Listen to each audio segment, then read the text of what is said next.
Assalamualaikum warahmatullahi wabarakatuh. Buat anak-anak muda di Riau, khususnya di Pekanbaru, sulit untuk istiqomah dalam hijrah kalau tidak bergabung dengan komunitas. Bingung mau bergabung dengan komunitas apa? Sekarang di sebelah kanan kiri saya komunitas biker subuhan. Kegiatannya jelas, hobinya jelas, arahnya jelas. Mari bergabung dengan biker subuhan. Yang sudah bergabung, mudah-mudahan istiqomah. Yang belum bergabung, segera bergabung dengan biker subuhan. Insya Allah, akidah dalam Ahlus Sunnah wal Jamaah. Kita ngaji fikih, kita ngaji tafsir, ngaji hadis bersama para asatis yang luar biasa. Ingat, man syadza syadza finnar. Siapa yang memisahkan diri dari jamaah, masuk ke dalam neraka. Fitnah akhir zaman luar biasa. Mari jaga istiqomah dengan berjamaah. Setelah hijrah, berjamaah. Setelah berjamaah, istiqomah. Kalau istiqomah, pasti husnul khotimah. 4 sepaket. Jaga istiqomah bersama biker subuhan. Berkah selalu. Assalamualaikum warahmatullahi wabarakatuh.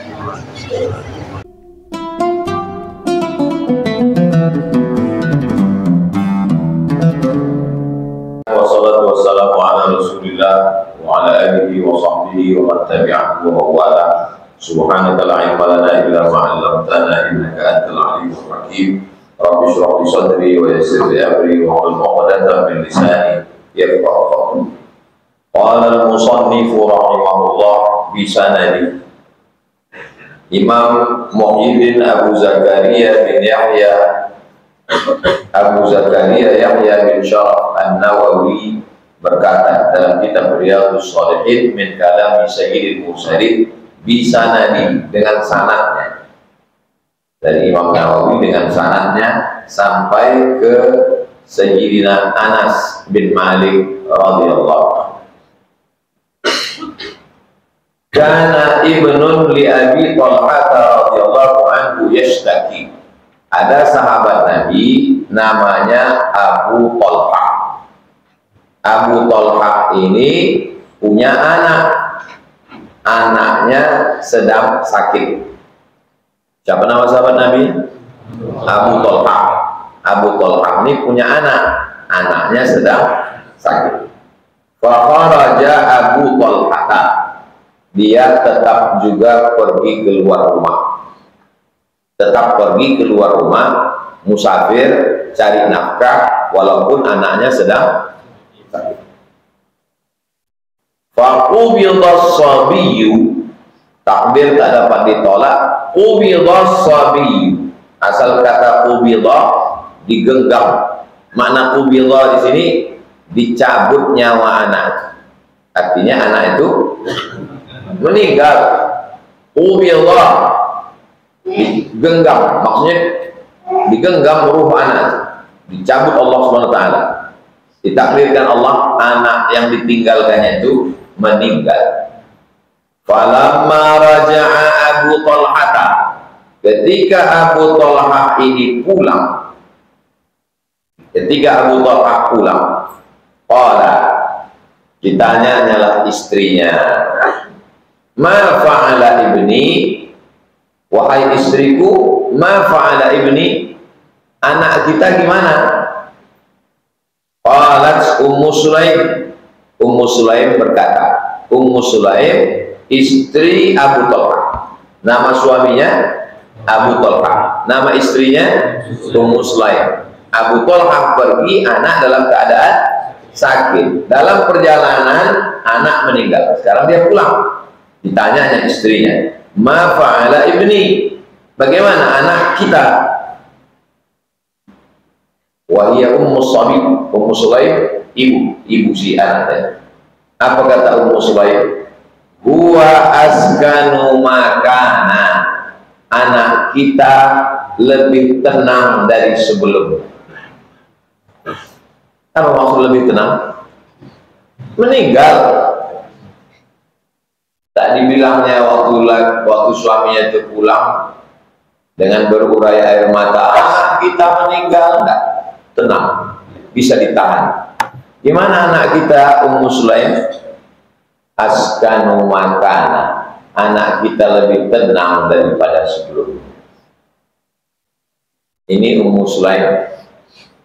Kalau Ummu Sulaim di Jalan Kamboja, mudah-mudahan semua ibu-ibu baik yang hadir maupun yang mengikuti melalui streaming subuh ini bisa sesabar Ummu Sulaim. Istri-istri kalian nanti macam Ummu Sulaim. Jangan baru selangkah kalian pergi, kau agak angin badan anak kau. Mana kalian mau mencari nafkah? Mana mau pergi jauh? Kalau belum apa-apa udah dibilangnya anaknya panas, ini agak demam, ini sakit kepala, ini. Bisa dia menahan berita, bisa dia tak mencakar-cakar wajah, menarik-narik rambut anak kita. Belum lagi sampai ke pintu rumah, anak kita meninggal, Bang. Ini kalau ada model begini di BCL, ini celako. Bisa dia tenang menahan emosi, air matanya tak mengalir. Apa kata dia menjawab? Askanu makana, anak kita itu sekarang lebih tenang daripada hari-hari sebelumnya. Faqarrabat lahul asya, dibawakannya makan malam. Isya, sholat malam. Asya, makan malam. Asya, makan malam. Isya, sholat waktu malam. Dibawakannya Asya, kalau bahasa kampung awak, dinner. Kalau pagi futur pakai top, breakfast.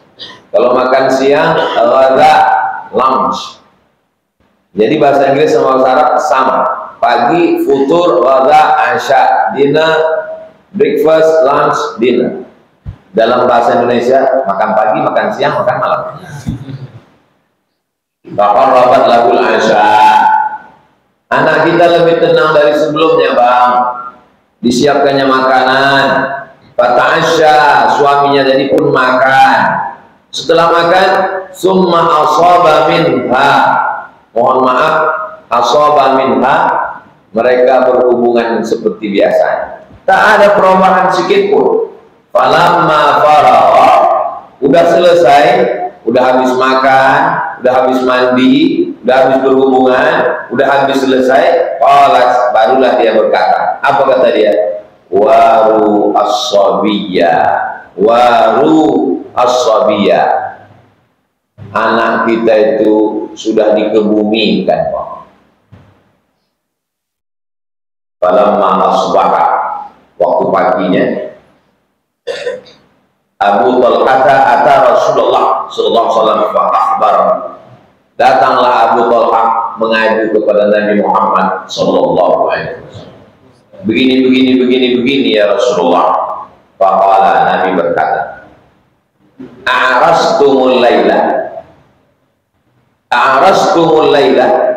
Apakah malam tadi kalian ada berhubungan? Kata Nabi. Qala na'am. Kata Abu Talha, iya ya Rasulullah. Qala, apa kata Nabi? Allahumma barik lahuma, ya Allah berikanlah berkah kepada mereka berdua. Siapa mereka berdua? Abu Talha dan Muslim. Ya Allah berikanlah berkah kepada mereka berdua. Fawaladat ulaman, maka ditakdirkan Allah Ummu Sulaim melahirkan anak laki-laki. Barokah doa Nabi tadi, diganti anak yang meninggal sakit itu dengan anak yang baru lahir. Qala li Abu Talha, lalu kemudian qala li Abu Talha, kata periwayat hadis Anas bin Malik, ihmilhu hatta ta'tiya bihi Nabi, tolong bawakan anak kecil setelah sekian bulan lahir anak tadi, tolong bawakan anak kecil. Wa ba'atha ma'ahu bitamaratin, dibawakanlah anak kecil tadi dengan tamaratin, beberapa buah tamar. Buah apa tuh? Buah kurma. Faqala ama'ahu syai'un, apakah kau ada membawa sesuatu? Na'am. Apa yang kau bawa? Tamaratin, ada bawa beberapa tamar. Fa'akhadhahan Nabi, diambil Nabi buah kurma tamar itu. famadaraha, dikunyahnya. Ambil kurma itu, aku kunyah. Setelah dikunyah, akhadhaha min fihi, lalu diambilnya kunyahan itu dari mulutnya, faja'alaha fi famis shabi, diambil kunyahan mulut tadi, dimasukkan ke mulut bayi tadi. Bayi Abdullah yang dilahirkan Ummu Sulaim, ganti anaknya yang meninggal itu. Tsumma annakahu, lalu kemudian ditahniknya, dimasukkan ke mulut anak itu di ujung jari. Kalau mulut anak itu kecil pakai kelingking, masukkan ke mulut anak itu, digosokkan ke langit-langitnya. Wasammahu Abdullah, anak yang baru lahir itu dikasihnya nama Abdullah. Hadis ini muttafaqun alaihi, disepakati atasnya. Ada dalam Sahih Al-Bukhari, ada dalam Sahih Muslim. Apa pelajaran dari hadis ini? Pelajaran dari hadis ini bahwa perempuan bisa menahan emosi. Yang paling tak bisa menahan emosi itu laki-laki dan perempuan. Tak terkendali emosi. Kalau senang dia sangat senang, kalau susah dia sangat susah. Makanya perempuan dilarang untuk mengiring jenazah ke kubur. Kenapa dilarang perempuan mengiring jenazah ke kubur? Karena emosinya menyimpan, memorinya menyimpan. Kalau sampai dia mengiring ke kubur, ditengoknya liang lahat itu tersimpan di kepala. Beda sama laki-laki, dia simpan juga, cuma tak lama kali. Kalau perempuan daya save-nya itu lama, makanya banyak kalau dia sudah ke kubur dia murung. Makanya dalam hadis la'anallahu zawaratil kubur, Allah melaknat perempuan yang suka ziarah kubur. Maksud suka ziarah kubur itu, anak meninggal, pagi ziarah, siang ziarah, sore ziarah, malam ziarah, akhirnya dia murung terus. Adapun perempuan yang hobi shopping memang sering-sering bawa ziarah. Kalau kalian punya istri hobinya ke mall, lemari penuh dengan tas baju, itu sering-sering buat ziarah. Ziarah pagi, ziarah siang, ziarah sore, ziarah malam. Supaya apa? Alhaakumut takatsur, tazurtumul maqabir. Kamu disibukkan dengan takasur. Selop saya lebih banyak, gelang saya lebih banyak, tas saya lebih banyak, baju saya lebih banyak. Hatta zurtumul maqabir, sampai ziarah kubur. Dibawa dia ziarah kubur supaya berhenti dia takasur. Bisa bagi yang punya produksi baju kaos, supaya berhenti takasur, banyak-banyak ziarah kubur. Al-hakumut takasur. Bisa dia tahan emosinya, air matanya tak mengalir, dan dia tak bohong. Macam mana anak kita? Ada tuh tadi main-main, lagi main PlayStation sana. Dia tak bohong. Bagaimana anak kita? Hebat dia memilih kata. Askanu makan, lebih tenang dari sebelum. Orang mati kan lebih tenang kan? Lebih tenang. Macam mana kabar? Askanu makan, lebih tenang dia dari masa sebelum. Ibu, hati-hati kalau ditanya orang, bapak mana bu? Bapak lebih tenang dari sebelumnya. Apa sudah selesai itu? Askanu makan, lebih tenang dia dari sebelum. Seorang istri menyiapkan asya, makanan.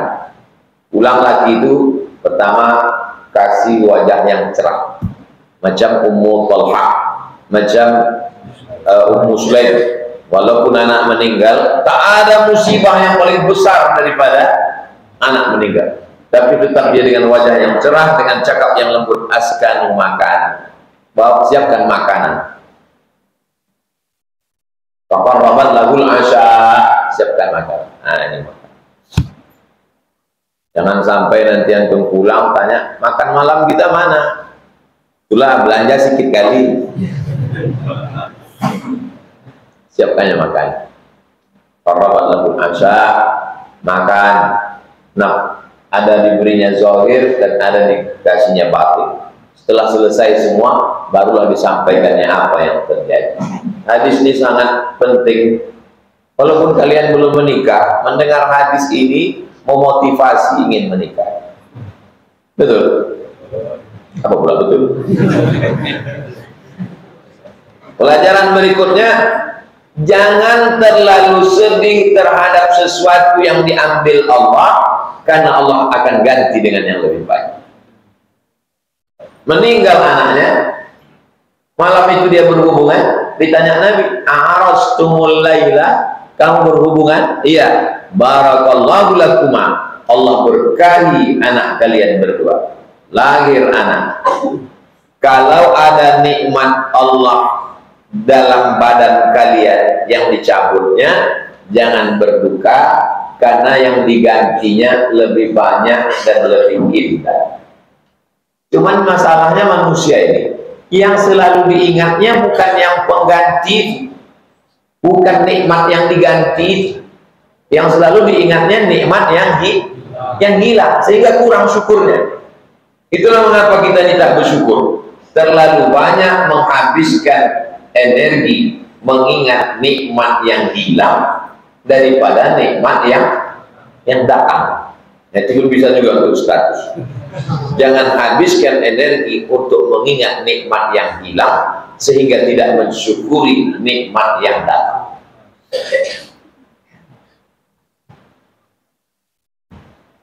Itu renung-renunglah hidup ini. Berapa yang hilang, berapa yang datang. Lebih banyak yang datang daripada yang hilang.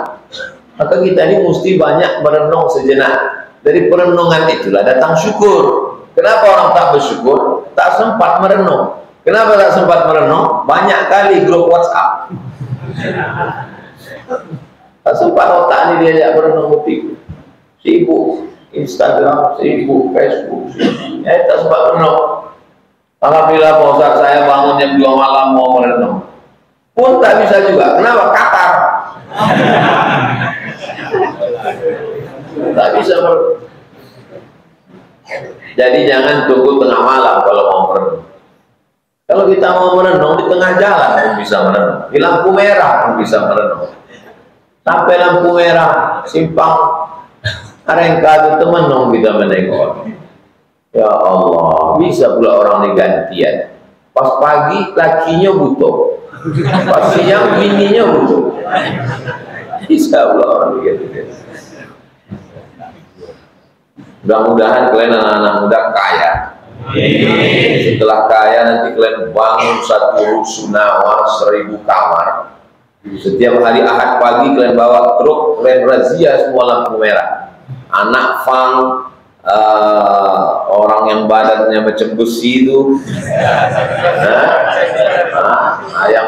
yang butuh ganti-gantian, kalian nangkut, kalian tangkap itu semua, bawa ke rusunawa kalian. Betul?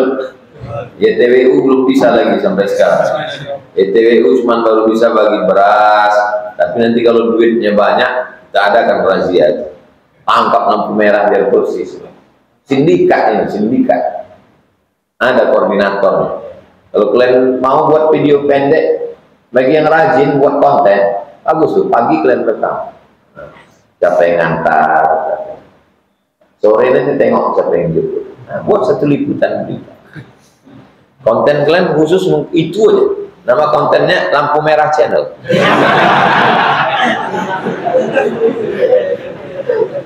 Gimana anak pam, gimana ibu-ibu, gimana anak-anak, gimana yang pura-pura buta, gimana badut-badut. Itu aja kehidupan. Saya yakin banyak penonton. Kalau udah ada channelnya, nanti saya endorse.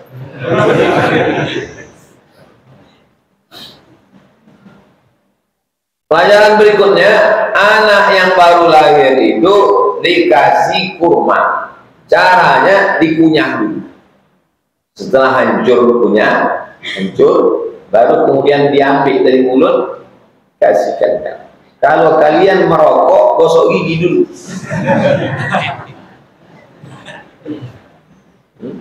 Saya tak bercampur. Sampai pas anak itu, mak, bau tembakau apa?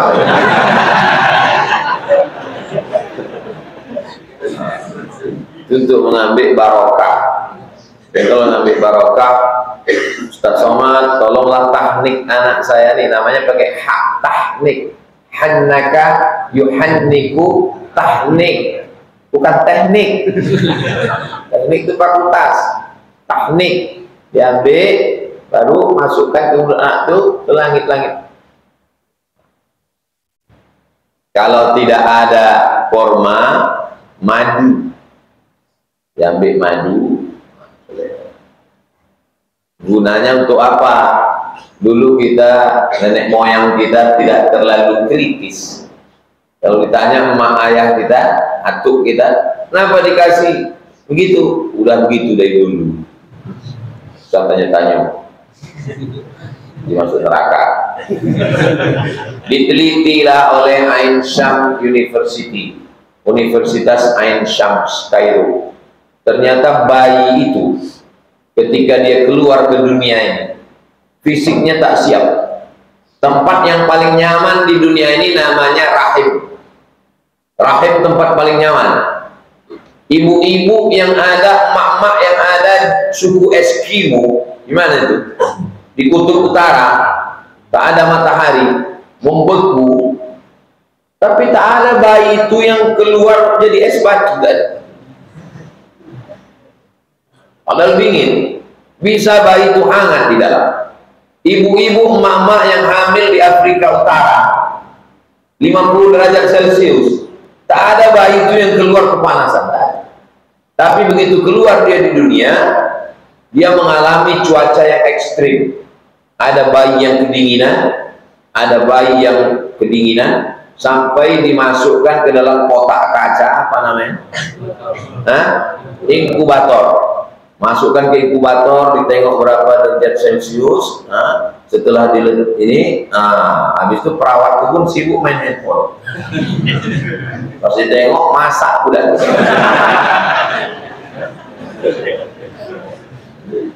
Dianggapnya itu open. Ada pula temuan baru, anak-anak yang baru lahir itu tidak dimasukkan ke dalam inkubator, dibalut pakai plastik kresek. Sama lah macam orang yang lari-lari sore di depan Masjid An-Nur, kan pakai kresek kan? Biar apa? Pembakaran lebih sempurna, biar cepat berkeringat. Jadi berkeringatnya itu bukan karena olahraga, karena angin. Lari pakai training. Waktu saya masih ngajar di UIN, jam 7 pagi sampai saya ke Usuluddin. Dulu saya di ruang dosen. Datanglah ibu-ibu. Ustaz kurus sekali katanya. Saya mau menawarkan produk untuk Ustaz supaya lebih ideal. Susu kedelai. Ustaz minum, maka Ustaz nanti akan bertambah berat badan ideal. Saya biarkan dia habis ngomong. Udah habis bahan dia, baru saya tanya, Ibu pernah ke halaman Masjid Agung An? Iya. Ramai-ramai orang tuh lari-lari sore-sore, penuh berkeringat, pakai baju kresek. Iya. Mau apa orang tuh lari? Mau kurus Pak Ustaz. Aku udah kurus. Artis-artis sampai diet ekstrim, tak makan-makan, sampai sedot lemak, mau apa mereka? Mau kurus. Aku tanpa begitu aku udah kurus. Diciptakan Allah badanku ini kurus biar ringan aku melangkah ke sana. Terdiam ya. Begini temanya tak bisa.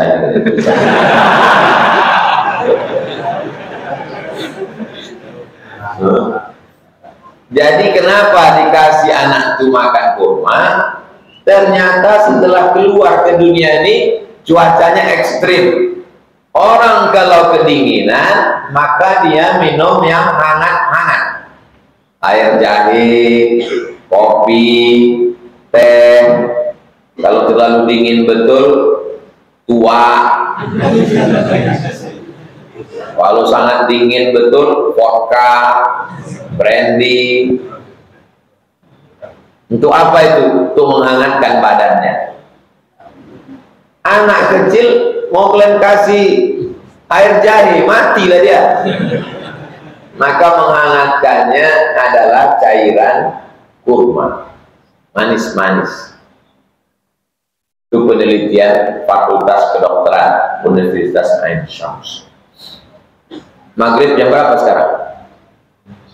6.13. Nanti kita sampai 6.13, habis itu sholat sunat isyraq, baru kita jawab pertanyaan. Wa fi riwayatin, dalam riwayat lain, lil Bukhari, dalam Sahih Al-Bukhari, qala Ibnu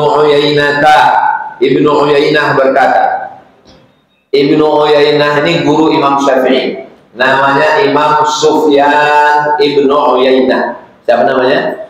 Sufyan Ibnu Uyainah. Faqala rajulun minal amsar,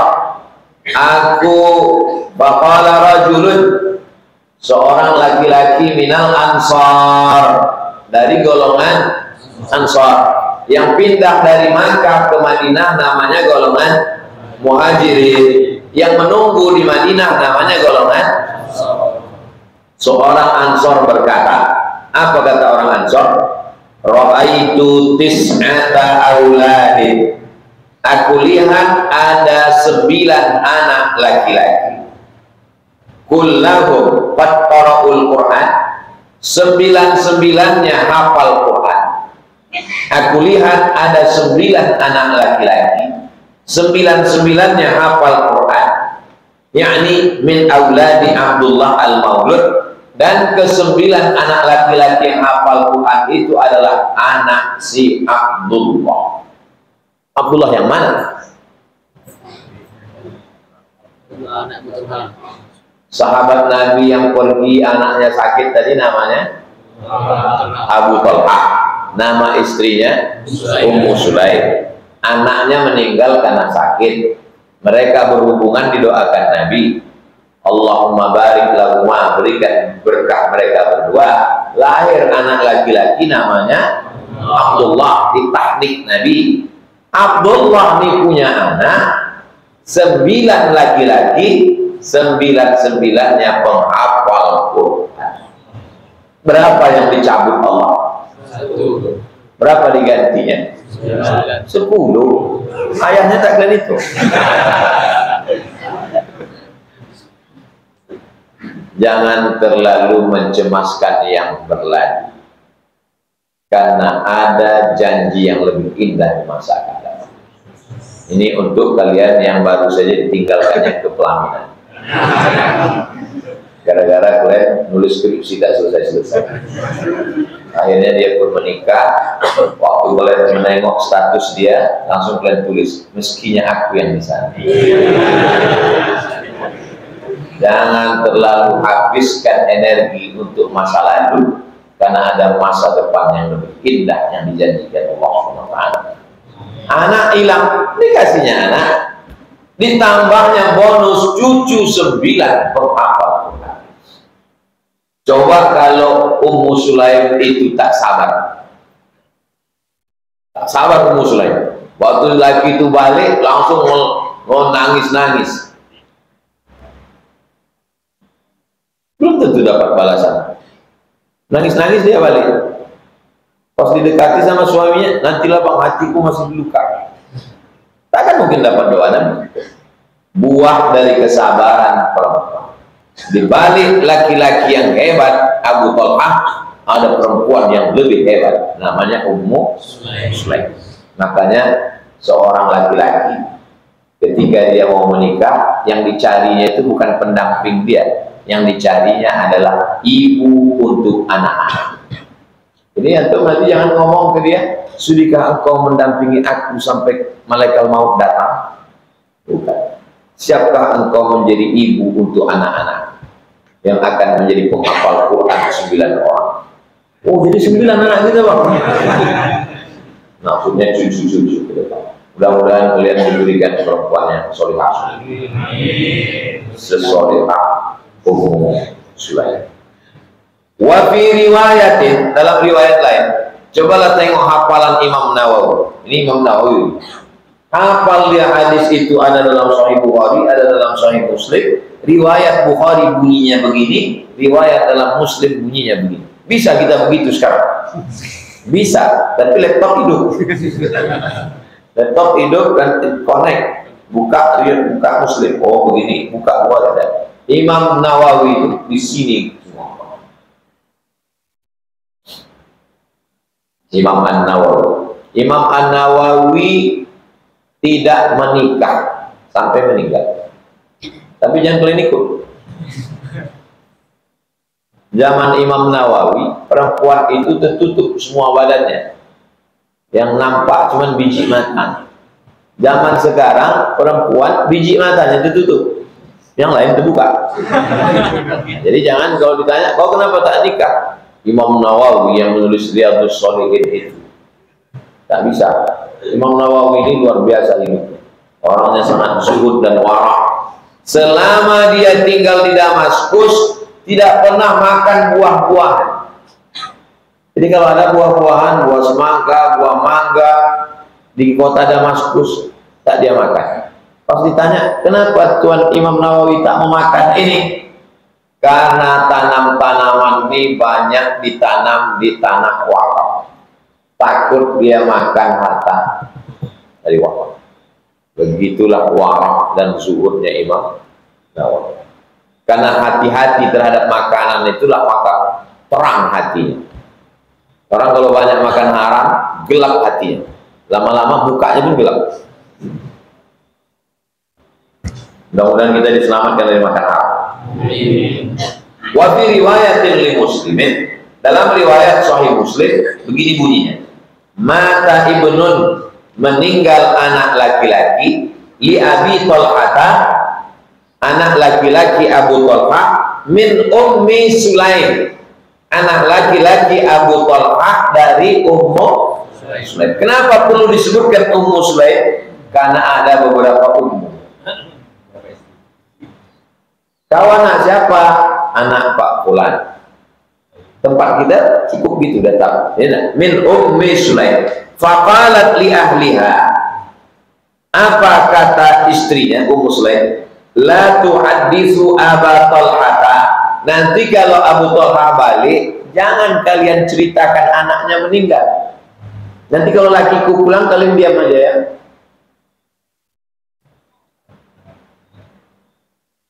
Ibu-ibu sekarang, nanti kalau lakiku balik, jangan kalian bilang aku udah kredit mesin cuci ya. La tuhadditsu Aba Thalhata bibnihi. Nanti kalau suamiku Abu Thalhah pulang, jangan kalian bilang anaknya meninggal. Hatta akuna ana uhadditsu. Aku nanti yang cerita langsung ke dia. Jangan kalian. Faja'a, datanglah Abu Thalhah. Faqarrabat ilaihi asya'an. Dikasihnya makan malam. Abu Thalhah, silakan makan. Fa'akala, dia pun makan. Wa syariba, dan dia pun minum. Ini menunjukkan sahabat Nabi itu makan dulu baru summa tasanna'at lahu ahsana ma kanat tasanna'u qabla dzalik. Kemudian mereka melakukan hubungan seperti tak terjadi apa-apa, seperti tak ada musibah. Ahsan, lebih baik dari sebelumnya. Falamma an ra'at annahu qad syabi'a, setelah ditengoknya lakinya itu syabi'a, kenyang. Wa asaba minha qalat, dia pun berkata, ya Aba Thalhah, ya wahai suamiku, ya ara'aita law anna qauman a'aru ariyatahum ahla baitin, kalau ada seseorang dikasih pinjaman, kupinjamkan kau motor nih ya, pakai motorku nih ya, motor biker subuhan nih. Fatalabu ariyatahu, lalu setelah 2 hari dimintanya balik yang dipinjamkan itu. Motor biker subuhan nih ku ambil balik ya. Alahum an yamna'uhu, apakah yang menerima pinjaman ini akan melarang barangnya diambil? Memang susah ngomong sama orang belum sarapan. Datang orang biker subuhan meminjamkan motor sama orang jalan Kamboja. Dia ngasih pinjaman karena jalannya udah tak berlubang lagi. Kalau sebelumnya tak yakin dia, daripada hilang baut-bautnya ini gitu. Kalau ditengoknya jalan ini bagus, dikasihnya. Kupinjamkan kalian orang jalan Kamboja motor kesayanganku nih ya, tapi nanti hari Ahad ku ambil. Pas diambilnya hari Ahad, kalian kasih atau kalian tahan? Kasih kan? Begitulah Ummu Sulaim mau menyadarkan suaminya. Wahai suamiku, ya sayang, seandainya ada orang meminjamkan sesuatu, ya, terus barang itu diambilnya lagi, ya, apakah yang menerima pinjaman ini melarang? Kata Abu Talha menjawab, lah, tidak. Lalu apa kata dia? Fahtasib, kalau begitu sabarlah wahai Abu Talha. Kenapa? Anak kau sudah meninggal. Fahtasib ibnah, sabarlah. Ihtasib artinya harapkan balasannya hanya dari Allah. Ibnah, anakmu sudah meninggal. Lalu bagaimana respon Abu Talha? Faghadiba. Apa arti ghadiba? Marah dia. Apa kata dia? Taraktini hatta idza talaqtahtu. Kau biarkan aku dengan berita ini sampai aku talaqtah. Asal kata talaqtah artinya bernoda. Bernoda. Kan salah ini membiarkan anak meninggal sampai makan, minum. Kau biarkan aku sampai aku melakukan begini. Summa akhbartini bibni. Sudah begitu lama baru kau kasih tahu anakku meninggal. Fanqalaqa hatta ata Rasulullah. Menghilangkan kemarahannya, dia pun pergi datang menjumpai Rasulullah sallallahu alaihi wasallam. Ini pelajaran, kalau antum emosi, maka carilah orang yang lebih tinggi. Di zaman itu yang paling tinggi adalah dia tuh kalau sedang emosi, cari nenek mama, daunnya tempat benaung, akarnya tempat bersilah, batangnya tempat bersandar. Itu nenek mama yang pohon rindang. Sekarang banyak nenek mama tak bisa begitu karena dia bonsai. Tak bisa daunnya tempat benaung, akarnya tempat bersilah, batangnya tempat bersandar. Ditinggikan seranting, didulukan selangkah. Nenek mama alim ulama jadi pandai, tolong selesaikan masalah kami. Datang dia menghadapi Rasulullah, disampaikannya, ya Rasulullah, aku balik, istriku ini tak ada memberitahu makan, minum, hubungan segala macam. Setelah itu baru dibilangnya anak meninggal. Apa kata Nabi? Barakallahu lakuma. Allah berikan berkah pada kalian berdua. Ini dalil bahwa barakallahu lakuma tidak hanya untuk pengantin pengantin lama. Barakallahu lakuma wa baraka alaikuma wa jama'a bainakuma supaya barakallahu lakuma, Allah berikan berkah buat kalian berdua kalian, suaminya Abu Talha, istrinya Ummu Sulaim, fi lailatikuma, malam kalian diberkahi Allah. Qala fahamalat, maka Ummu Sulaim pun hamil. Wa kana Rasulullah fi safarin, waktu itu Nabi dalam musafir. Wahiyya ma'ahu, dalam musafir itu Ummu Sulaim ini ikut musafir bersama Rasulullah.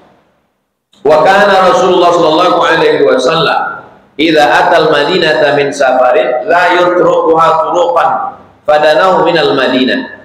Nabi sallallahu alaihi wasallam idza atal madinata min safarin la yutruquha turuqan, dia tidak ada mampir, tak ada singgah-singgah. Kalau udah dekat, dia mau cepat sampai ke kota Madinah. Lalu kemudian sampai ke kota Madinah, fadarabahal makhadu, lalu kemudian Ummu Sulaim mau melahirkan. Fahtabasa 'alaiha Abu Talha, lalu kemudian Abu Talha mengurus dia untuk Ummu Sulaim melahirkan anak. Wa qala Rasulullah sallallahu alaihi wasallam, yaqulu Abu Talha, innaka la ta'lamu ya Rabbi annahu yu'jibuni an akhruja ma'a Rasulillah idza kharaja. Ya Allah, engkau tahu Aku senang sekali ikut bersama Rasulullah. Kalau Nabi pergi, aku suka jalan sama dia, kata Abu Talha. Tapi sekali ini aku tak bisa ikut Nabi karena istriku mau melahirkan. Wa adkhula ma'ahu idza dakhala. Aku suka masuk kota Madinah bersama Nabi dan aku suka keluar dari Madinah bersama Nabi. Tapi untuk sekali ini aku tak bisa karena istriku mau melahirkan. Wa qadih tabastu bimatar. Aku tertahan, tak bisa ikut. Kata Ummu Sulaim, ya Aba Talha, ma ajidul ladzi kuntu ajidu. Aku mau melahirkan ini sama macam anak-anak kita sebelumnya. Kenapa kau terlalu takut? Yang kurasakan sekarang sama macam anak yang sebelumnya. Intalik, pergilah. Jangan hiraukan aku. Pergilah. Luar biasa Ummu Sulaim. Anak meninggal bukan sekedar sabar, malah menyabarkan. Pas mau melahirkan, istrinya mau, kata dia, pergilah. Kau mau pergi sama Rasulullah, pergilah. Aku melahirkan ini insya Allah bisa selesai. Ini baru hamil sebulan, jangan pergi. La ilaha illallah. Gimana kalian mau pergi berdakwah? Gimana kalian mau pergi kerja? Dibawa ke rumah sakit, diperiksa, kata dokter, ini nggak hamil bu, cuman manja aja. Hamil besar nih, udah mau melahirkan anak. Apa kata dia? Apa kata Ummu Sulaim? Ma ajidul ladzi kuntu ajidu. Yang kurasakan sekarang sama aja macam yang dulu-dulu, kata dia. Intalik, pergilah kau bersama Rasulullah wa Abu Talha. Tantalakna, kami pun pergi. Wa darabahal maqar. Akhirnya istri saya itu pun melahirkan. Hina qadima, ketika Nabi dan Abu Talha pulang. Ditakdirkan Allah akhirnya melahirkan. Fawaladat ghulaman, lahirlah seorang anak laki-laki. Faqalat li ummi, ibu saya berkata, ya Anas, wahai Anas, la yurdi'hu ahadun hatta taghdua bihi ala Rasulillah. Anas, yang meriwayatkan hadis ini Anas bin Malik. Yang melahirkan anak ini Ummu Sulaim. Kata Ummu Sulaim kepada Anas, wahai, faqalat li ummi, ibuku berkata kepada aku. Yang berkata ini Anas. Anas mengatakan ibuku berkata kepada aku. Jadi apa hubungan Anas dengan Ummu Sulaim? Emak dia. Ummu Sulaim itu emak dia. Tapi nama suami Ummu Sulaim Abu Talha. Anas bin lain ayah. Ayahnya udah meninggal. Anas bin Malik. Malik ini suami lama Ummu Sulaim, nikah dia dengan Abu Talha. Faqalat li ummi, ibuku berkata kepadaku, ya Anas, wahai Anas, la yurdi'u ahadun hatta taghdua bihi ala Rasulillah. Adik kau yang baru lahir nih, adik seemak berarti kan? Lain ayah. Adik kau yang baru lahir nih, jangan dulu disusukan siapapun, karena zaman itu waktu anak lahir disusukan kepada ibu susuan. Jangan dulu dikasih air susu sebelum dibawakan kepada Nabi Muhammad. Nanti sudah kau bawakan ke Nabi, dikasihnya itu, itulah anjuran. Mana yang lebih dulu, menyusu atau tahnik? Tahnik dulu baru mah. Orang sekarang enggak, anak itu udah kelas 1 SD, tolong tahnik Pak Ustaz. Nah, mau menolak segan, salah kunyah aja. Kasih kunyah sedikit, minta aja kelas 1 lagi. Tidak salah, ini bukan masalah salah tak salah. Kalau sunnahnya begitu. Tapi kalau pun anak itu udah 6 bulan, untuk barokah tak apa-apa, mengambil barokah. La yurdi'u ahadun, sebelum dia disusukan. Jadi zaman dulu anak yang baru lahir itu disusukan ke, ada perempuan khusus menyusukan anak. Makanya Nabi itu pertama disusukan oleh Thuwaibah, setelah itu Halimatus Sa'diyah, Zaman dulu disusukan ke ibu, zaman sekarang anak-anak ini disusukan ke kobau, disusukan ke jawi, disusukan ke kambing. Anak saya ini Pak Ustadz mau lompat-lompat, rupanya susu kuda liar.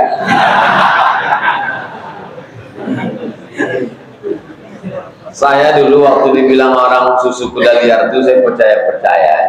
Ustadz, minum Ustadz, ini susu kuda liar, saya percaya. Setelah saya naik kuda, baru saya berpikir, sedangkan kuda jinak pun kita takut. Macam mana kalian memeras susu kuda liar? Kan ada. Ya kan? Kan kadang manusia ini tak logis dia kalau udah kena iklan susu kuda liar. Sedang kuda jinak pun tak tangguh kalian menunggang. Konon lagi pula lah mau dapat susu kuda liar. Ayah wae.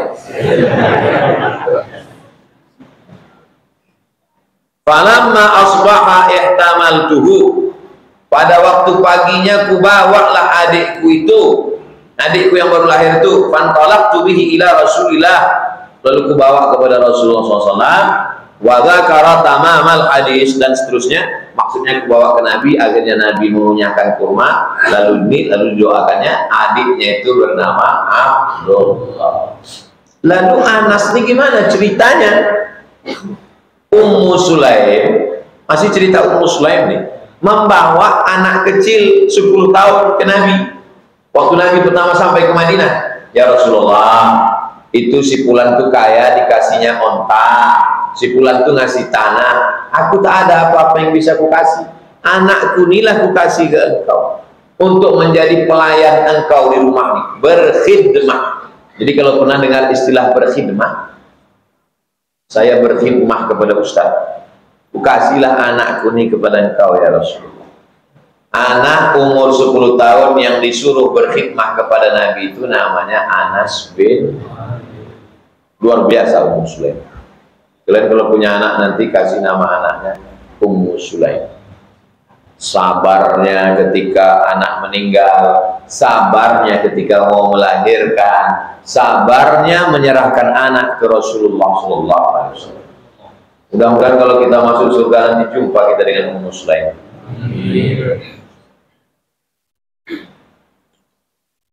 Itu hadis nomor 44. Panjang hadis. Saya tanya Ustaz Al-Nob, sampai hadis mana kemarin?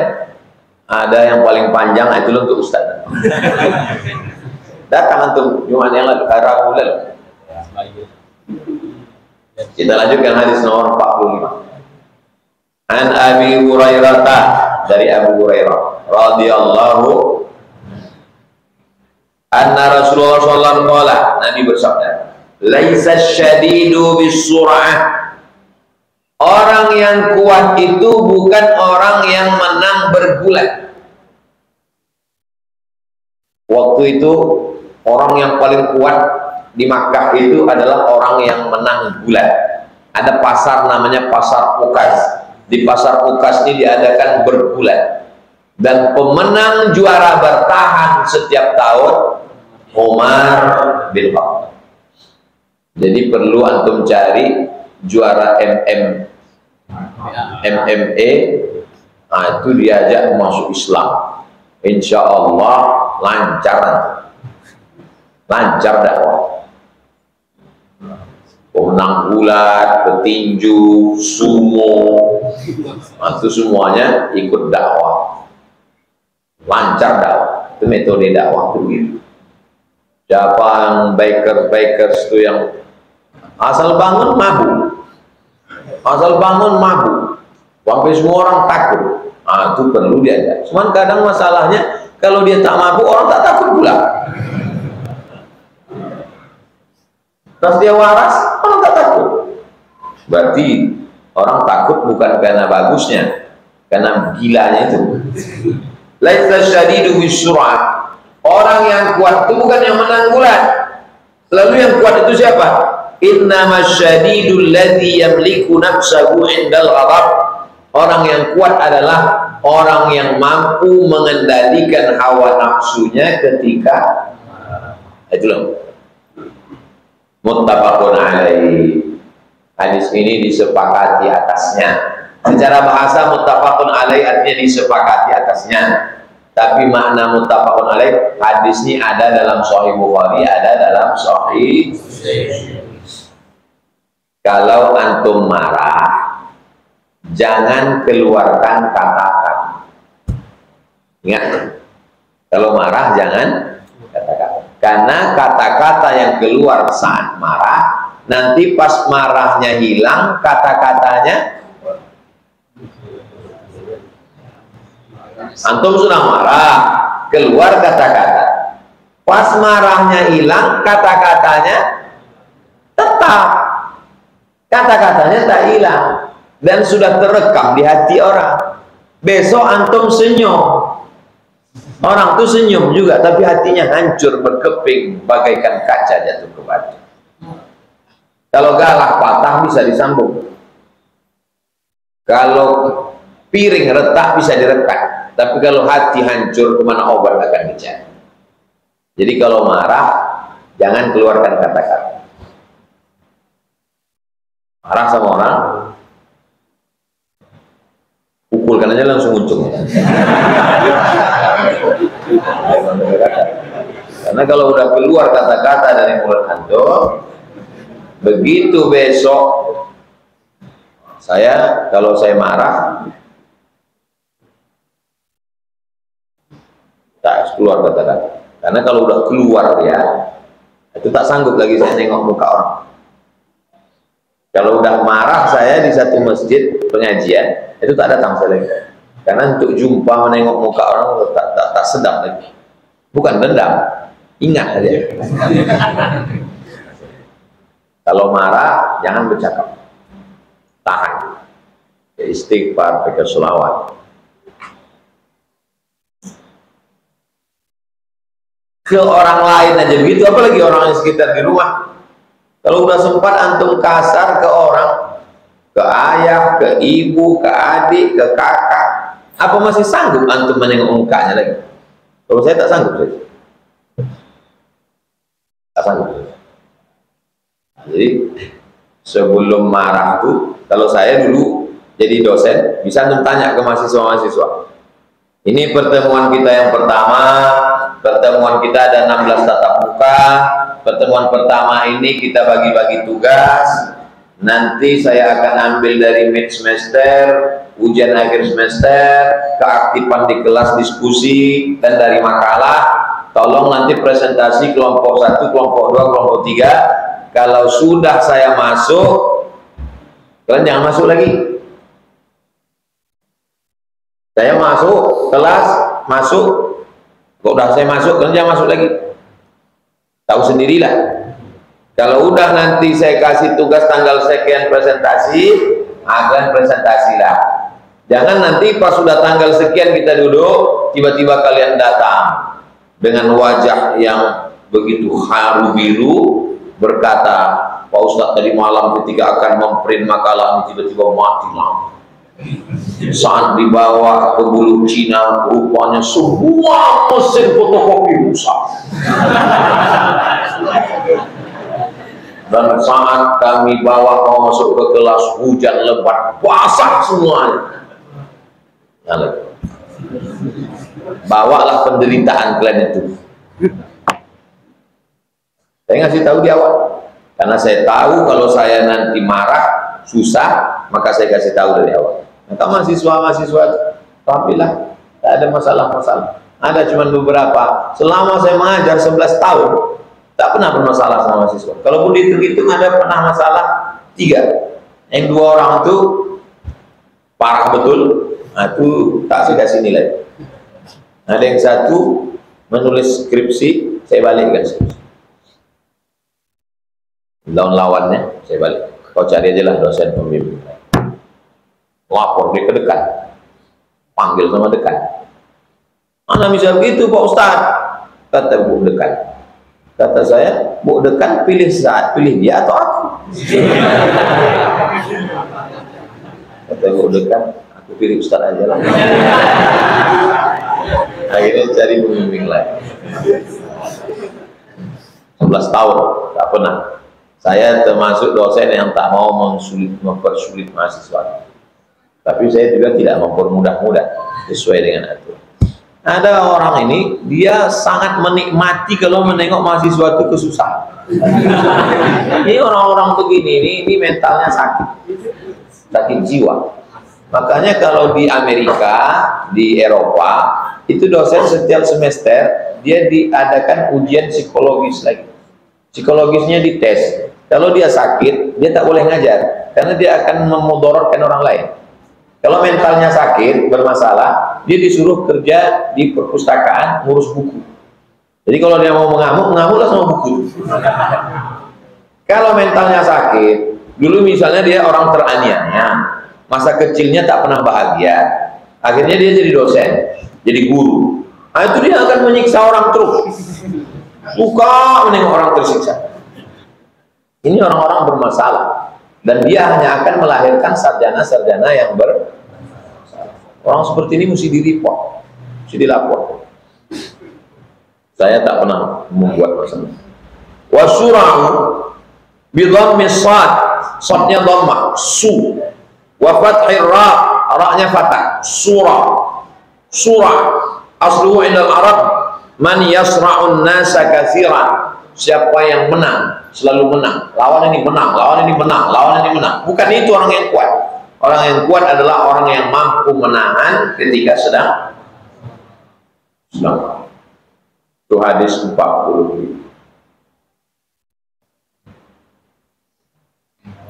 Nah, hadis 46 dari Sulaiman bin Surat radhiyallahu anhu. Qala, dia berkata, kuntu jalisan ma'an nabi. Saya duduk sama Nabi. Oh, beruntungnya Sulaiman bin Surat. Saya duduk sama Nabi. Bisa dia duduk sama Nabi. Ya Allah, mudah-mudahan kita bisa duduk sama Nabi Muhammad.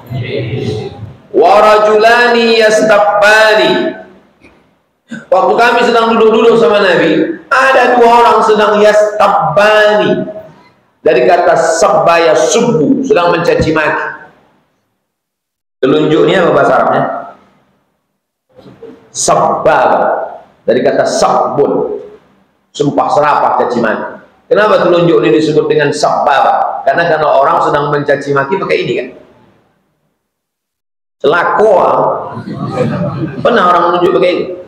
Setan kau. Pakai ini kan? Maka disebut telunjuk ini sabbab. Ada dua orang yang sedang mencaci maki. Wa ahaduhuma qad ihmarra wajhuhu. Yang satu itu merah wajah. Kenapa orang Arab itu disebut merah? Karena kulitnya putih. Jadi kalau dia marah, merah. Orang Afrika, saya satu asrama 2 tahun. Kita tak pernah nengok muka dia merah.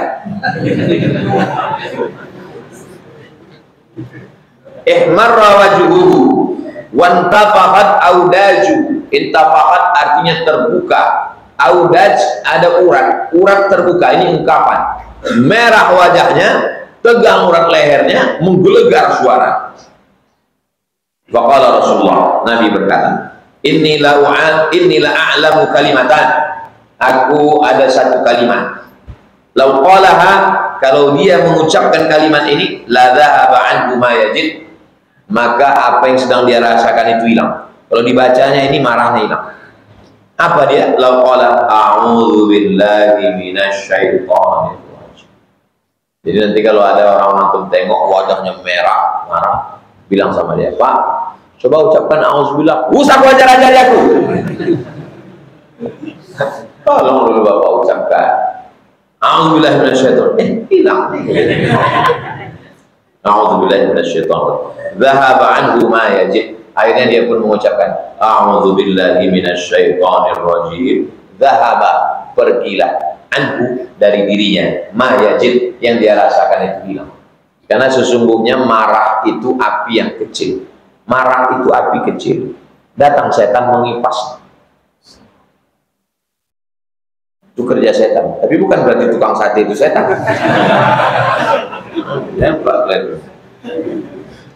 Dan dia mengipas. Maka dipadamkan api yang kecil itu, A'udzubillah itu memadamkan api dan meredam setan. A'udzubillahi minasyaitonir rajim. Padam. Kalau sudah padam setengah mati mengipasnya, mau hidup lagi? A'udzubillahi minasyaitonir. Faqalu lahu.